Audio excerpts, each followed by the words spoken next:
দেন আসেন সব থেকে ইম্পর্টেন্ট পার্ট, এটা হলো প্র্যাকটিক্যাল পার্ট। ওকে, সো এখানে আমরা দেখব যে প্র্যাকটিক্যালি আপনি কিভাবে সি প্যানেলটাকে ম্যানেজ করতেছেন, সি প্যানেলে অ্যাক্সেস করতেছেন, এফটিপি অ্যাকাউন্ট কিভাবে ক্রিয়েট করতেছেন, কিভাবে ইমেল অ্যাকাউন্ট ক্রিয়েট করতেছেন, কিভাবে অ্যাড অন ডোমেনের আন্ডারে ডোমেন অ্যাড করতেছেন, কিভাবে সাব ডোমেন ক্রিয়েট করতেছেন, কিভাবে ব্যাকআপ নিচ্ছেন, এভরি সিঙ্গেল ডিটেলস আমরা দেখব। মানে সি প্যানেলকে এখন আমরা অ্যাক্সেস করব বা ওয়েব মেল কিভাবে করে, এভরি সিঙ্গেল ডিটেলস আমরা এখন দেখব উইথ প্র্যাকটিক্যাল নলেজ। সো খুবই ইনফরমেটিভ ব্যাপারটা হচ্ছে আমরা তো এতদিন ধরে আমরা দেখছি যে ওয়েব মানে শেয়ার সার্ভারই দেখে আসছে এবং আমরা মোস্ট অফ দ্য টাইম কিন্তু শেয়ার সার্ভার দিয়ে কাজ করব। আর আপনার যদি শেয়ার সার্ভার হয় তাহলে হচ্ছে প্রায় 99% শেয়ার সার্ভারেই কিন্তু সি প্যানেল সফটওয়্যার ইনস্টল করা থাকে। এটা একটা সফটওয়্যারের মতো আর কি, হ্যাঁ। এবং সি প্যানেল মানে সবার কাছেই সিমিলার, অনেক অংশই সবার কাছে সিমিলার থাকে। তো আপনাকে সি প্যানেলে আপনি কিভাবে লগ ইন করবেন, সি প্যানেলের লগ ইন ইউআরএল কি, এটা কিভাবে অ্যাক্সেস করবেন। তো এটা সিম্পল দুইটা লগ ইন প্রসেস আছে। সেটা হলো যে আপনার যে ডোমেনটা, যেমন হচ্ছে আমাদের এই যে ডোমেনটা developer sorry Zillur Rahman XYZ, তো এই ডোমেনটা এইভাবে লিখবেন, লেখার পরে এখানে স্ল্যাশ দিয়ে আপনি যদি এইখানে লেখেন হচ্ছে যে CPANEL সি প্যানেল, হ্যাঁ, যেভাবে আমরা লগ ইন করি হচ্ছে ওয়ার্ডপ্রেসে WP অ্যাডমিন দিয়ে, তো আপনার ডোমেনের শেষে আপনি যদি এভাবে দেন হচ্ছে সি প্যানেল, হ্যাঁ, সি প্যানেল দেন, তাহলে কিন্তু সি প্যানেলে চলে যাবে। এখানে আপনাকে লগ ইন করতে হবে ইউজার নেম পাসওয়ার্ড দিয়ে, দেন আপনি কিন্তু সি প্যানেলে লগ ইন করতে পারবেন। আরেকটা সিম্পল ওয়ে হচ্ছে, সেটা হচ্ছে যে আপনার যে ডোমেন নেমটা লিখবেন, লেখার পরে এরকম 20 হ্যাঁ 8383 দিবেন, দেন হচ্ছে আপনি এই যে সি প্যানেলে কিন্তু চলে আসবেন। ওকে, সো সি প্যানেলটাই মনে রাখা মনে হয় বেশি জরুরি, মানে খুব সহজে মনে থাকবে আর কি।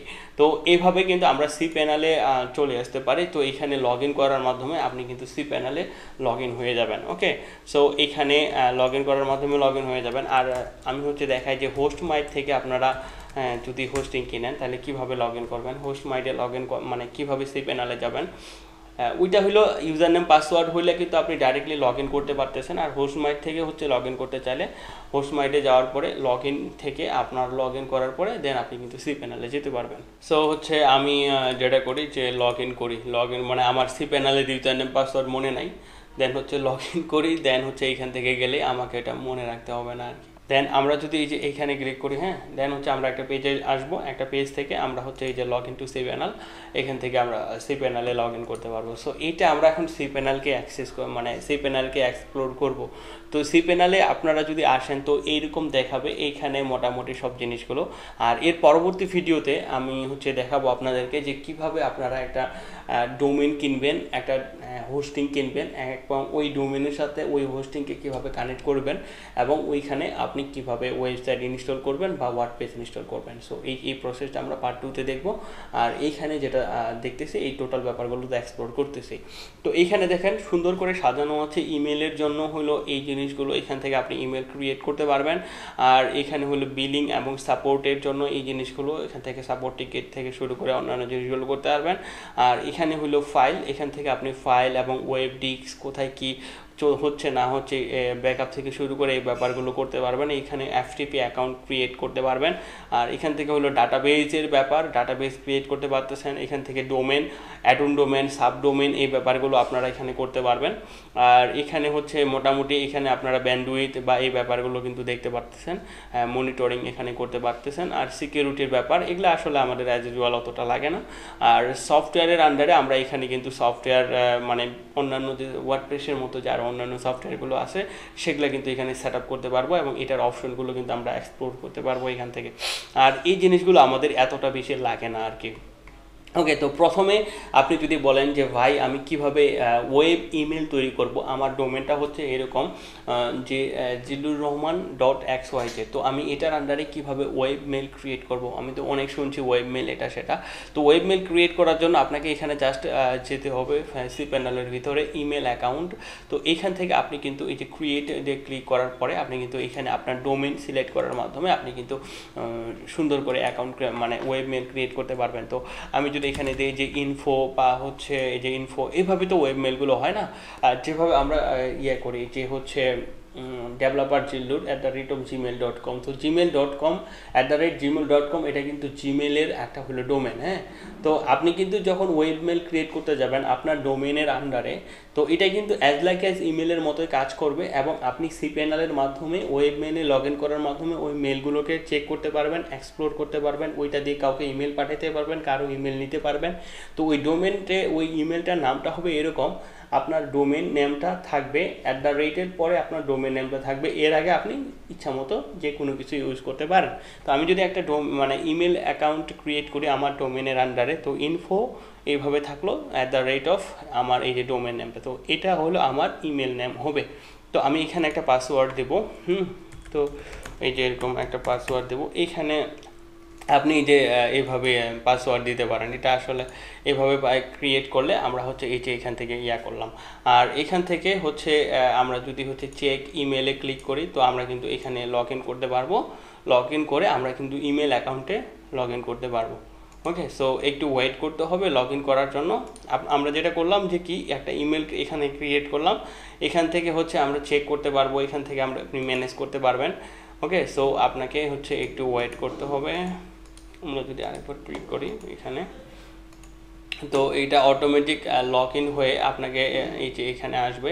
তো এইখানেই আপনার এখানে দেখেন যে এখানে সফটওয়্যার আছে, তো আমাকে এই দুটো সফটওয়্যার আছে, তো আমাকে এই দুটোর মধ্যে যে কোনো একটা ইউজ করতে হবে আমার হচ্ছে ইমেলটা ওপেন করার জন্য।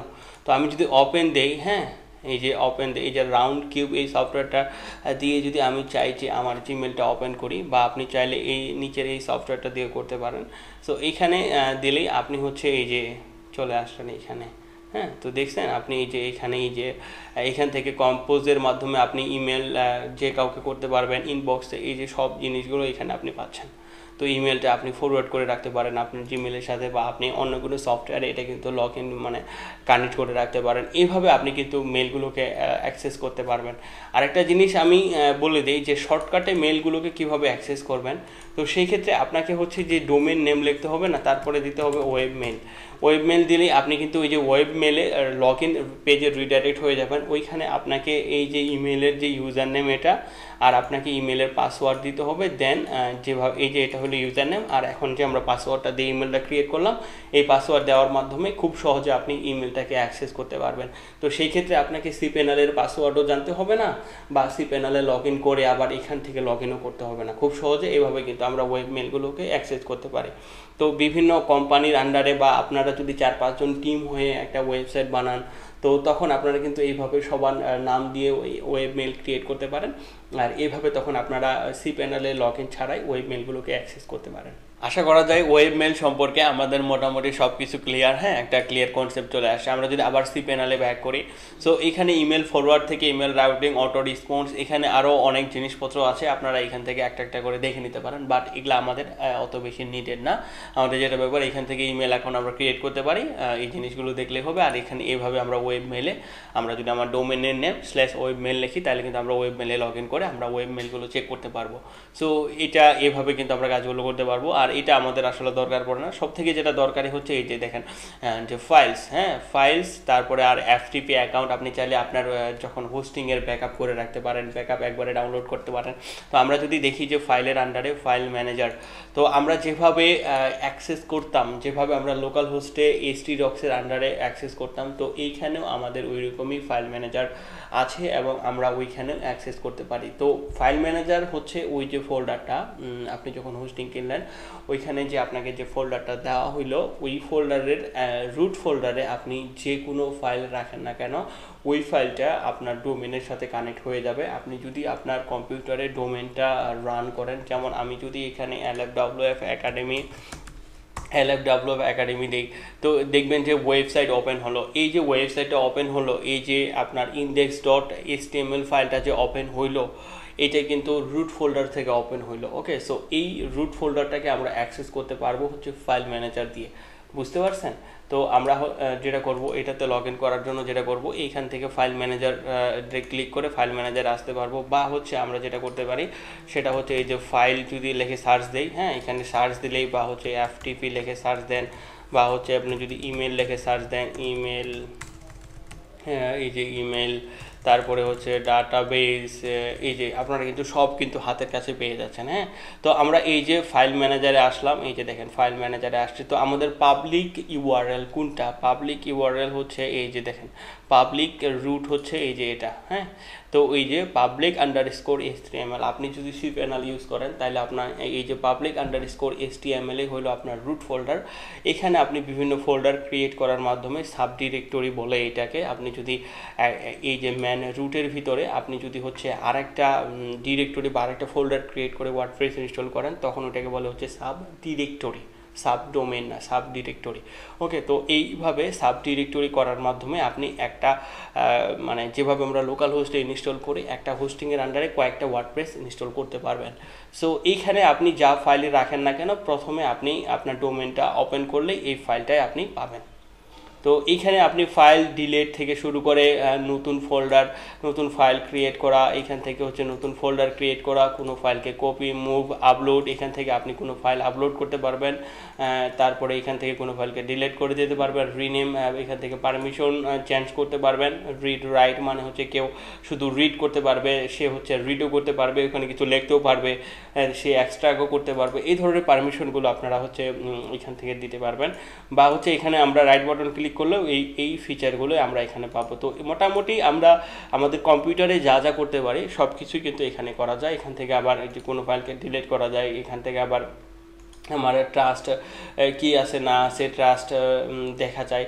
আপনারা অনেকেই কমপ্লেন করেন যে ভাই আমি হোস্টিং কিনছি 1 জিবির, তো এখন দেখা যাচ্ছে যে আমার হোস্টিং মাত্র মানে একটা ওয়েবসাইট ইনস্টল করলে শেষ হয়ে যাচ্ছে। তো আপনার হচ্ছে এই যে ট্রাস্টে যদি ফাইল জমে থাকে তখন কিন্তু এটাকে আপনার স্পেস অনুসারে কাউন্ট করবে। তো এই হইলো মোটামুটি ফাইল ম্যানেজারে আমরা ফাইলে এখানে করতে পারবো। আর এখান থেকে হচ্ছে আপনি ব্যাকআপ করতে পারবেন, ডিরেক্টরি করতে পারবেন। এখানে হচ্ছে কত পার্সেন্ট ডিস্ক, এই যে দেখেন ডিস্ক ইউজ, অনেকেই বলতে পারেন যে ভাই আমার এত যাচ্ছে কোথায় হোস্ট, মানে আমি এত নিলাম আমার এই স্পেসগুলো গেল কোথায়। তো আপনারা যদি এখানে এই যে ডিস্ক ইউজে যদি এখানে ক্লিক করেন তাহলে কিন্তু এখানে আপনি কিন্তু দেখতে পাবেন যে আপনার হচ্ছে কত পার্সেন্ট হচ্ছে ডিস্ক ইউজ করা হয়েছে, আপনার হচ্ছে গোটা ওয়েবসাইটে কত পার্সেন্ট ডিস্ক ইউজ করা হয়েছে এই যে এখানে আপনাকে কিন্তু দেখাবে। তো এই যে দেখেন আমার হচ্ছে public.html এর ভিতরে এই যে 2 জিবির মতো প্রায় ডিস্ক ইউজ করা হয়েছে। আর এইখানে হচ্ছে এই যে ক্যাশে আমার এত এমবি ধরে আছে। তো এগুলাকে আপনারা ডিলিট করে দিতে পারবেন, ডাটাবেজের আন্ডারে আমার এত এমবি আছে আপনারা এখান থেকে কিন্তু দেখতে পারবেন।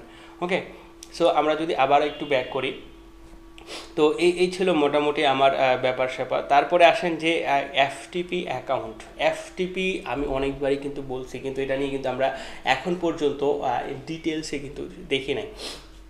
তো এইটা হলো যে ফাইল ট্রান্সফার প্রোটোকল। হ্যাঁ, তো এই এফটিপি দিয়ে আপনি যেটা করতে পারেন সেটা হচ্ছে যে আমরা দেখেন আমরা তো ডেভেলপমেন্ট করি। যখন আপনি একটা ওয়ার্ডপ্রেসের থিম বানাবেন, হ্যাঁ, তখন হচ্ছে আমাদেরকে কি করতে হয়, প্রতিনিয়ত একটা ফাইলে কাজ করতে হয়, একটা কোড চেঞ্জ করতে হয়, একটা স্টাইল আপডেট করতে হয়, এটা সেটা প্রচুর কোডিং করতে হয়। তো আপনি কি করবেন যে ওইখানে কোডিং করলেন আর এইখানে আসে আপলোড করলেন, কোডিং করলেন, আপলোড করলেন, এটা সেটা, বা এখানের যে এডিটরটা, এখানকার যে এডিটরটা, মানে এখানে যদি কোনো পেজ যদি হচ্ছে এডিট করতে চান তাহলে হচ্ছে আমরা যে এই এডিটরের কিন্তু সুবিধাগুলো পাই না। চলেন যদি আমরা হচ্ছে দেখি যে এই যে দেখেন এই যে এডিট, আমরা কিন্তু এই টাইপের সুবিধা পাই না যে আমরা হচ্ছে ভিজুয়াল স্টুডিও দিয়ে এডিট করব বা হচ্ছে সাবলাইম দিয়ে এডিট করব, এই ধরনের সুবিধাগুলো কিন্তু পাই না।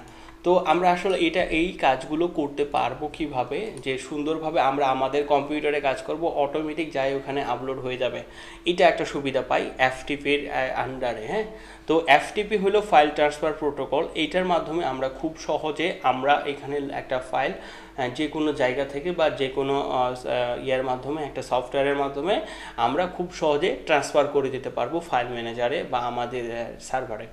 সো এইটা দিয়ে যেটা হয় সেটা হচ্ছে যে একটা সফটওয়্যার আছে ফাইলজিলা। হ্যাঁ, এখানে একটা অ্যাকাউন্ট করতে হয়, এই অ্যাকাউন্টটা ফাইলজিলা সফটওয়্যার দিয়ে, বা আরও এরকম অনেক সফটওয়্যার আছে, তবে সব থেকে বেশি পপুলার সফটওয়্যার হচ্ছে ফাইলজিলা। এখান থেকে যদি আমি লগ ইন করি তো আমার এখানে গোটা cPanel-এর হচ্ছে ফাইলগুলো আমার এখানে চলে আসবে। আমি তখন এখানে যদি ফাইলটাকে ওপেন করি আমার এই এডিটর দিয়ে ফাইলটা ওপেন হবে। এতে করে কি হবে, আমি যদি এখানে আপডেট দেই অটোমেটিক এখানে আপডেট হয়ে যাবে, মানে সার্ভারে অটোমেটিক আপডেট হয়ে গেল। মানে আপনি লাইভ কাজ করতেছেন আপনার কম্পিউটারে সাবলাইম টেক্সট বা ভিজুয়াল স্টুডিও দিয়ে কাজ করতেছেন, আর লাইভ অটোমেটিক আপডেট হয়ে যাচ্ছে সার্ভারে। ওকে, এইভাবে কিন্তু আমরা পাবলিকলি আমরা কিন্তু ডেভেলপমেন্ট করি। ওকে, সো এইটা কিন্তু বহুত কাজের জিনিস। আর এমনও আছে যে অনেক ক্লায়েন্ট হচ্ছে যেগুলো বেশি চালাক বা বেশি অ্যাডভান্স ক্লায়েন্ট, হ্যাঁ, মানে কোডিং টোডিং টেকনোলজি সম্পর্কে একটু জ্ঞান আছে ওদের, তখন ওরা কিন্তু আপনাকে কি করে, আপনাকে এই যে cPanel-এর অ্যাক্সেস দেয় না, তখন ওরা আপনাকে কি করবে, একটা ওয়ার্ডপ্রেস ইনস্টল করে দেবে আর একটা FTP অ্যাকাউন্টের লগ ইন দিয়ে দিবে। তখন আপনাকে কি করতে হবে, এই FTP অ্যাকাউন্ট যেটা আপনাকে দিল ওইটা হচ্ছে এইখানে লগ ইন করতে হবে। লগ ইন করে আপনি মোটামুটি ফাইলগুলোকে অ্যাক্সেস করতে পারতেছেন, এডিট করতে পারতেছেন, সব কিছু করতে পারবেন। সো এতে করে কখনো যদি আপনার ওয়েবসাইটে ইরর চলে আসে বা কোনো প্রবলেম চলে আসে, আপনি কিন্তু ওই একটা ফাইলকে ওইখানে ডিলিট করে দিতে পারবেন বা এডিট করতে পারবেন। এইভাবে আপনি কিন্তু কোনো cPanel ছাড়াই বা কোনো অন্যান্য কোনো অ্যাক্সেস ছাড়াই আপনি কিন্তু FTP-র আন্ডারে আপনি কিন্তু খুব সহজে ফাইলগুলোকে অ্যাক্সেস করতে পারতেছেন, আপনার কাজটা করতে পারতেছেন। তো চলেন এটা যদি আমরা একটু প্র্যাকটিক্যালি দেখি এটা আসলে কিভাবে করব। তো আমি যদি এখানে হচ্ছে যে টেস্ট FTP এখানে একটা অ্যাকাউন্ট করি আর কি, হ্যাঁ, তো এইখানে আসলে পাসওয়ার্ড আমাকে দিতে বলতেছে। তো আমি হচ্ছে একটা যেটা করি যে একটা পাসওয়ার্ড জেনারেট করি, হ্যাঁ। তো এই যে আমরা এই পাসওয়ার্ডটা আমি লিখলাম। তো এইখানে আমাকে হচ্ছে ডিরেক্টরির কথা বলতেছে, তো আমি একবারে পাবলিক ডিরেক্টরিটাই আমি এখানে দিয়ে দেব, হ্যাঁ। তো আমি অবশ্যই আপনি যদি এখানে এই ডিরেক্টরিটা দেন, মানে এই যে আগের ডিরেক্টরিটা, এটা মানে এই ফোল্ডারকেই সে অ্যাক্সেস করতে পারবে, অন্য ফোল্ডারের ভিতরে যেতে পারবে না। বাট আমি যদি এখানে পাবলিক হচ্ছে রেখে দিই, মানে এখানে কোনো সাব ডিরেক্টরি না করি, তাহলে আমি ডাইরেক্ট রুটটাকে অ্যাক্সেস করতে পারবো। এখানে আপনি কোনো স্পেসিফিক ফোল্ডারের লোকেশনও কিন্তু FTP-র আন্ডারে ক্রিয়েট করতে পারবেন। তার মানে ওই ফোল্ডারটা ছাড়া সে অন্য কোনো ফোল্ডারে যেতেই পারবে না, হ্যাঁ, ডিনাই করে দেবে। তো এইখান থেকে আপনি যদি হচ্ছে ক্রিয়েট করেন, এই যে দেখেন ক্রিয়েট করলাম, তো আমরা কিন্তু একটা FTP অ্যাকাউন্ট ক্রিয়েট করে ফেললাম। তো আমাদেরকে এই FTP অ্যাকাউন্টে এখন লগ ইন করতে হবে। এই যে এখানে যদি ক্লিক করি, তো এই অ্যাকাউন্টের ডিটেলস আমরা এখানে পাচ্ছি। তো ক্লায়েন্ট আপনাকে এই ডিটেলসটা দিবে এবং FTP-র পাসওয়ার্ডটা দিয়ে দিবে, দেন আপনাকে বলবে যে এই হলো FTP অ্যাকাউন্ট, বা আপনাকে এরকম মাঝে মধ্যে নিতে হবে। তো এইখানে হলো কি ইউজার নেম, আমার ইউজার নেমে এখানে ইউজার নেমটা দিব। আর এই যে FTP সার্ভারের কথা বললো, FTP সার্ভার হচ্ছে আমি এখানে দিব। আর এই যে পোর্টের কথা বললো, পোর্টটা হচ্ছে এখানে দিব। আর পাসওয়ার্ড এই যে এটা আমরা যেটা করছি ক্লায়েন্ট আপনাকে দিয়ে দিবে, দিয়ে হচ্ছে আমরা এই যে এখানে লগ ইন করবো। হ্যাঁ, লগ ইন করলে দেখবেন আমাদের এই যে আমরা যেটা ফাইল ম্যানেজারের আন্ডারে যেগুলো অ্যাক্সেস করতে পারতাম যে ফাইলগুলো, এই সকল ফাইলগুলো আমি এখানে অ্যাক্সেস করতে পারবো। এই যে এখানে যদি আমাকে অবশ্যই ওকে দিতে হবে, হ্যাঁ, সবাই ওকে দিবেন। ওকে দিলে দেখবেন যে এইখানে, হ্যাঁ, এইখানে আমার ওই যে ফাইল ম্যানেজারের যে ফাইলগুলো আছে সেই ফাইলগুলো সব চলে আসবে। সো এই সার্ভারের হচ্ছে FTP-তে লগ ইন হচ্ছিল না, তো আমি হচ্ছে আরেকটা সার্ভারের FTP-তে লগ ইন করলাম। সো এইভাবে ইউজার নেম পাসওয়ার্ড দিয়ে হচ্ছে লগ ইন করলে লগ ইন হয়ে যাবে। দেন এগুলা হলো আমার কম্পিউটারের ফাইলগুলো, বুঝছেন, এগুলা হলো আমার কম্পিউটারের ফাইল। আর এই ফাইলগুলো হচ্ছে ওই সার্ভারের ফাইল যে সার্ভারের আপনি FTP দিয়ে লগ ইন করছেন। আর এই জিনিসগুলো আসলে আমাদের হচ্ছে লাগে না ওইভাবে। তো এই হলো আপনি এখানে টানাটানি করে বাড়াইতে পারবেন। আর এখানে হলো কমান্ডগুলো, যে কমান্ডগুলো আপনার এখানে কাজ করতেছে সেগুলো আমরা এখানে দেখতে পারবো। সো এখানে আমরা যদি হচ্ছে দেখি, তো আমরা কটা ফোল্ডারগুলো পাই গেছি। ওকে, সো দেন হচ্ছে এই যে দেখেন আমরা যদি এই যে public._html এইখানে এটার ভিতরে যাই, তো এখানে ডাবল ক্লিক করতে হবে। তো এইখানে আমরা যদি ডাবল ক্লিক করি তো চলে আসছি। এখন হচ্ছে এই যে দেখেন, সো আমরা যদি এই যে এটাকে ওপেন করি, হ্যাঁ, তো আমাদের হচ্ছে এই যে এখানে হচ্ছে দেখা দিতে বলবে যে আসলে কোন সফটওয়্যার দিয়ে আমরা ওপেন করতে যাচ্ছি। আমরা তো সাবলামই দেখাটি, এখানে যদি আমরা ভিজুয়াল স্টুডিও কোড দেখাটি তাহলে ভিজুয়াল স্টুডিও দিয়ে ওপেন হবে। তো এই যে দেখেন, হ্যাঁ, ওপেন, এটা এই যে এখানে ইনস্টল হচ্ছে। দেন হচ্ছে আমি এই যে ফাইলটা আমি ওপেন করলাম, এই ফাইলটা হচ্ছে এখানে সাবলামের ভিতরে পেয়ে যাব। ওকে, সো দেন হচ্ছে এইখান থেকে আমরা যদি দেখি, এইখানে হচ্ছে আমাদের ওপেন হইতে একটু সময় লাগবে। তো ওপেন হয়ে গেলে আমরা হচ্ছে এই ফাইলটা আমরা হচ্ছে সাবলাইম টেক্সট দিয়ে বা আমাদের যে এডিটরগুলো আছে সেই এডিটরগুলো দিয়ে হচ্ছে ওপেন করতে পারবো। আর এখানকার যদি কোনো কোড আমরা আপডেট করে দিই তো এটা সরাসরি সার্ভারে গিয়ে আপলোড হয়ে যাবে। সো দেখেন এইখানে আমি হচ্ছে এডিট দিছি। এখন এই যে এই ফাইলটা, হ্যাঁ, তো এই যে এই ফাইলটা আমার হচ্ছে এই যে এইখানে চলে আসছে। হ্যাঁ, তো এখান থেকে আমি যদি কোনো কিছু চেঞ্জ করি, যে হচ্ছে এই যে এখান থেকে কোনো কিছু চেঞ্জ করে যদি সেভ দেই, তাহলে এইখানে দেখবেন এই যে আপলোডের জন্য চলে আসে, এই যে দেখেন আমি আপলোড দিলে এখানে কিন্তু আমার আপলোড হয়ে যাচ্ছে। তো আমি চলেন যে কোনো কিছু এডিট করে যদি একবার Ctrl+S দিই, যতবারই Ctrl+S দেবো ততবার এখানে হচ্ছে এই যে আপডেট হয়ে যাবে আমার ফাইলটা। হ্যাঁ, আপডেট হয়ে গেলে এটা সার্ভারে আপলোড হয়ে যাবে, তখন কিন্তু আমার এই যে টোটাল যে এডিট আমি করলাম এই এডিটটা সার্ভারে আপলোড হয়ে যাবে। এখানে আপনারা কিন্তু প্রতিবারে মেসেজগুলো দেখতে পারবেন যে আপলোড সাকসেসফুলি। ওকে, সো এইভাবে কিন্তু আমরা FTP অ্যাকাউন্টগুলো দিয়ে আমরা কিন্তু কাজগুলো করি। তো এরপরে আমরা যদি একটু দেখার চেষ্টা করি, মোটামুটি FTPর ব্যাপারগুলো আমরা দেখলাম। তো এটা কিন্তু খুবই ইম্পর্ট্যান্ট জিনিস, আর এখান থেকে তো আমরা ডাটাবেস ক্রিয়েট করতে পারবো, এটা খুবই এই যে ব্যাপার স্যাপার। তার মধ্যে যেটা একটা ইম্পর্ট্যান্ট জিনিস যেটা দেখানো দরকার সেটা হচ্ছে যে ডোমেন। আমরা যদি ডোমেনের ভিতরে আসি, তো এইখান থেকে আমরা কিন্তু অ্যাড অন ডোমেন করতে পারবো, ওই যে কথাটা আমরা বললাম। নেক্সট ক্লাসে আমরা হচ্ছে অ্যাড অন ডোমেন নিয়ে এই ডিটেলসই দেখবো, কীভাবে আমরা অ্যাড অন ডোমেন করবো, কীভাবে আমরা হচ্ছে এটার সাথে একটা সার্ভারের সাথে কানেক্ট করবো, এই সিঙ্গেল ডিটেলস দেখবো পার্ট 2-তে। আর এইখানে আমরা হচ্ছে ডোমেন লিস্টগুলো দেখতে পারবো। আর এই যে সাব ডোমেন বলি না আমরা, এইখানে গেলে আমরা হচ্ছে সাব ডোমেন ক্রিয়েট করতে পারবো। সাব ডোমেনটা কি আসলে? সাব ডোমেনটা হচ্ছে আমাদের এই যে দেখেন LFWF একাডেমি হচ্ছে একটা ডোমেন আছে। হ্যাঁ, তো এই ডোমেনের আমি যদি শেষে কোনো ফোল্ডার দিয়ে আমি যদি একটা ওয়েবসাইট বানাই, তো এটাকে বলে হচ্ছে সাব ডিরেক্টরি। মানে একটা ডিরেক্টরির রুট ডিরেক্টরির ভিতরে হলো আমার একটা sub directory. But sub domain যদি আমি বলি তাহলে হচ্ছে এই যে দেখেন আমি এই যে ডোমেনের আগে, হ্যাঁ ডোমেনের আগে এই যে আমি হচ্ছে এইভাবে দিলাম যে জিল্লুর ডট হচ্ছে এই যে এরকম, তো এইটাই হলো আমার সাবডোমেন। ওকে, সো সাবডোমেনগুলো এইরকমই হয়। যেমন হচ্ছে আমাদের এর আগে একটা সাবডোমেন ছিল এরকম pro.lfwfacademy.com। তারপরে হচ্ছে যে গুগলের বিভিন্ন হচ্ছে সাবডোমেন দেখবেন যে সামনে কিছু আছে, দেন হচ্ছে ডট হচ্ছে google.com। তো এইভাবে আপনারা কিন্তু একটার সাথে হচ্ছে মানে একটা ডোমেনকে দিয়ে মানে সাব ডোমেন ক্রিয়েট করতে পারবেন এইভাবে অনেক। তো আপনি যদি আপনার সি প্যানেলের ভিতরে এইখানে যদি সাব ডোমেনের ভিতরে যান, তাহলে কিন্তু খুব সহজেই আপনি কিন্তু সাব ডোমেন ক্রিয়েট করতে পারবেন, এবং সাব ডোমেন ক্রিয়েট করলে ওটার আন্ডারে আবার ওয়ার্ডপ্রেস ইনস্টল করতে পারবেন। তো আপনি যদি সাব ডোমেন ক্রিয়েট করেন আর এখানে যদি ওয়ার্ডপ্রেস ইনস্টল করতে আসেন, তখন কিন্তু আপনি ওই ডোমেনটা কিন্তু ডিটেক্ট করে দিতে পারবেন যে এই ডোমেনের আন্ডারে আমি ওয়ার্ডপ্রেসটা ইনস্টল করতেছি। তো আমার এখানে আজকে প্রচণ্ড নেটের সমস্যা, তো নেটের কারণে আমি হচ্ছে সব কিছু দেখাতে পারতেছি না, এখন অনেকক্ষণ ধরে রেকর্ড করতেছি। এই নেটের প্রবলেমটার কারণে বিভিন্ন সমস্যার সম্মুখীন হচ্ছি।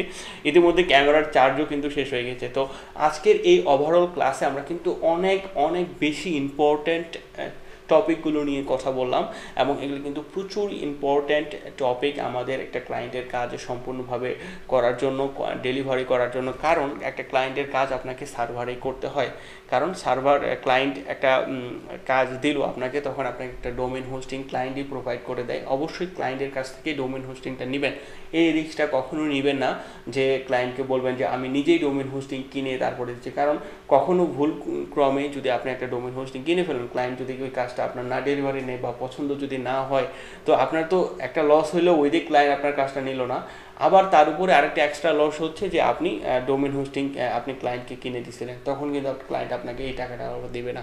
সো এই কাজটা আমরা কখনোই করি না। যেটা করি যে ক্লায়েন্টের কাছ থেকে ডোমেন হোস্টিংটা নেই, বা ক্লায়েন্টের কাছ থেকে যদি কিনা না থাকে, ক্লায়েন্ট যদি না কিনে থাকে আগে থেকে, তো আমরা তাকে কিনতে বলি, কেনার পরে সে ডোমেন হোস্টিংটা যেটা দেয় সেটার উপরে আমরা কাজ করি। তো এইগুলা কিন্তু বোঝা খুবই ইম্পর্ট্যান্ট। ক্লায়েন্ট আপনাকে একটা ডোমেন এক জায়গা থেকে দিল, আরেকটা হোস্টিং এক জায়গা থেকে দিল, তখন আপনাকে এই ডোমেনের সাথে হোস্টিং কানেক্ট করে আপনাকে ওয়ার্ডপ্রেস ইনস্টল করে কাজ করতে হবে। কোনো একটা সমস্যা হয়ে গেলে ফাইল ম্যানেজারে এসে কাজ করতে হবে, ডাটাবেজে।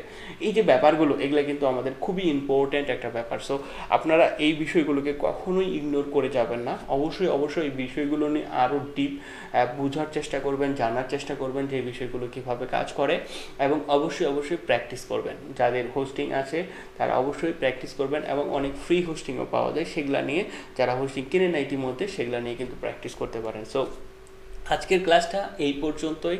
That's it for today. Thank you so much. Happy থাকুন, খুশি থাকুন, নিজে কিছু করুন, অন্যকে কিছু করার সুযোগ করে দিন।